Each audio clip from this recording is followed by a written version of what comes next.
যদি আপনি বিশুদ্ধ করে তেলাওয়াত করতে শেখেন, তাহলে রাসূল সাল্লাল্লাহু আলাইহি ওয়াসাল্লামের কিছু হাদিস আপনার জন্য। নবী সাল্লাল্লাহু আলাইহি ওয়াসাল্লাম বলেছেন, ইকরাউল কোরআন, তোমরা বিশুদ্ধ করে কোরআন তেলাওয়াত করো। ফাইন্নাহু ইয়াতি ইয়াউমাল কিয়ামাহ শাফিআন লিআসহাবিহি, কারণ কিয়ামতের দিন কোরআন তার পাঠকের পক্ষে সুপারিশ করবে। সুবহানাল্লাহ। তিনি বলছেন সূরা বাকারা এবং সূরা আলে ইমরান সুপারিশ করবে, ওই পাঠকের উপরে ছায়া প্রদান করবে। কিয়ামতের মাঠে কোনো ছায়া থাকবে? আল্লাহর আরশের ছায়া থাকবে, কোরআন আপনাকে ছায়া দিবে। সূরা আলে ইমরান, সূরা বাকারা আপনাকে ছায়া দিবে।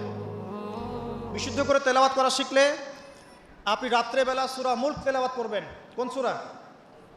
সূরা মুলক। যে ব্যক্তি রাতের বেলা তেলাওয়াত করে, এই ব্যক্তি মৃত্যুবরণ করলে ইনশাআল্লাহ তাআলা তার কবরের আযাব হবে না।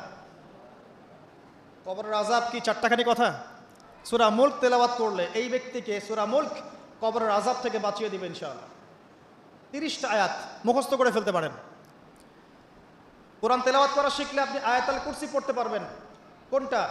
আল্লাহু লা ইলাহা ইল্লা হুয়াল হাইয়ুল কাইয়্যুম, এখান থেকে শেষ পর্যন্ত। সূরা বাকারার আয়াত নাম্বার 255। প্রত্যেক ফরজ নামাজের পর যে ব্যক্তি বিশুদ্ধ করে আয়াতুল কুরসি তেলাওয়াত করবে, মৃত্যু ছাড়া তার জান্নাতে যাওয়ার কোনো বাধা নাই। সুবহানাল্লাহ।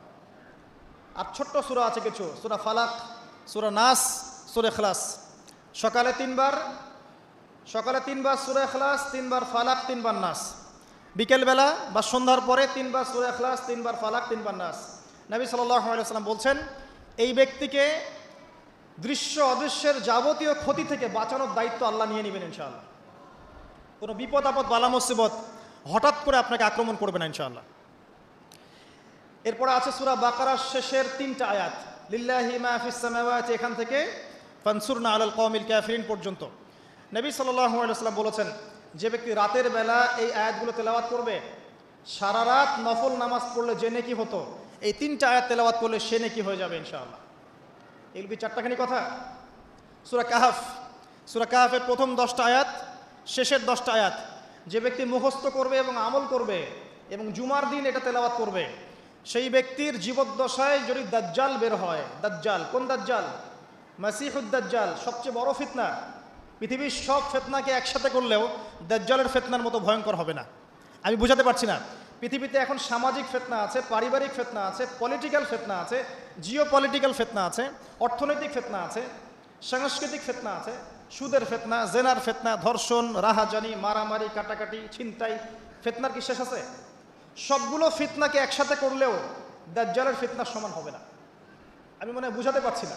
পৃথিবীর সমস্ত ফিতনাকে একসাথে করলেও এই মাসিহুদ দাজ্জালের মতো ফিতনা হবে না।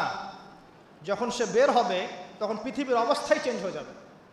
এই পৃথিবীর আগের পৃথিবী থাকবে না। পৃথিবী থাকবে না এমন। যতদিন যাবে পৃথিবী তার ধ্বংসের দিকে যাবে। আস্তে আস্তে আস্তে আস্তে পৃথিবী তার ধ্বংসের দিকে যাবে এবং কিয়ামতের সমস্ত আলামত প্রকাশিত হয়ে যাবে ইনশাআল্লাহ তাআলা। হাতে সময় বেশি নাই। সেই 1400 বছর আগে নবীজি বলেছেন যে আমার উম্মত আর কিয়ামতের মাঝখানের দূরত্ব হচ্ছে আসর থেকে মাগরিবের ওয়াক্তের মতো। বুঝাতে পারছি না। আসরের ওয়াক্ত, এই যে এখন আসরের ওয়াক্ত, মাগরিব হতে কতটুকু সময় বাকি আছে? 1.5 ঘন্টা, 2 ঘন্টা। আল্লাহর কাছে উম্মতে মুহাম্মাদি এবং কেয়ামত আর উম্মতে মুহাম্মাদি এর মাঝখানে দূরত্ব হচ্ছে আসর থেকে মাগরিবের মতো। তাহলে কতটুকু সময় বাকি আছে আপনি ভাবেন। এই হাদিসটা বলেছেন নবীজি 1400 বছর আগে, আমি 1400 বছর পরে বললাম। তিনি 1400 বছর আগে কথা বলেছেন। তো যাই হোক, শেষ জামানার সবচেয়ে বড় ফিতনা হচ্ছে মাসিহুদ দাজ্জাল। ওই দাজ্জালের ফিতনা থেকে আপনাকে বাঁচাবে সূরা কাহফ। কিন্তু আপনাকে বিশুদ্ধ করে তেলাওয়াত করা শিখতে হবে আগে। সূরা আলে ইমরানের শেষের 10টা আয়াত রাতের বেলা তিলাওয়াত করা সুন্নাহ, সারা রাত নফলের নেকি পাওয়া যায়। সূরাতুল কাফিরুন, কুল ইয়া আইয়ুহাল কাফিরুন, এই সূরাটা যদি কেউ ঘুমানোর সময় পাঠ করে, রাতে শোয়ার সময় পাঠ করে, আল্লাহ নবীজি বলছেন সেই ব্যক্তিকে আল্লাহ পাক শিরকের পাপ থেকে বাঁচাবে।